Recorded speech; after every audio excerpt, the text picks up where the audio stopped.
মৌরলা মাছ কিভাবে চোখকে ভালো রাখে দেখে নিন। এই মাছে ফসফরাস আছে। হয়ে গেছে, অল্প অল্প করে ভেজে নেব। মাছগুলো উল্টে দিলাম। মাছটা ভাজা হয়ে গেছে, তুলে নেব।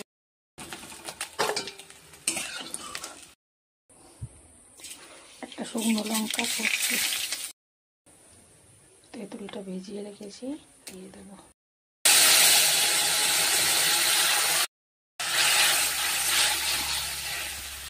এক চামচ হলুদ, পরিমাণ মতো নুন। ঝোলটা ফুটে গেছে, মৌরলা মাছ ভাজাগুলো দিয়ে দিলাম, মিষ্টি দিলাম। মাছটা হয়ে গেছে, এবার নামিয়ে নেব।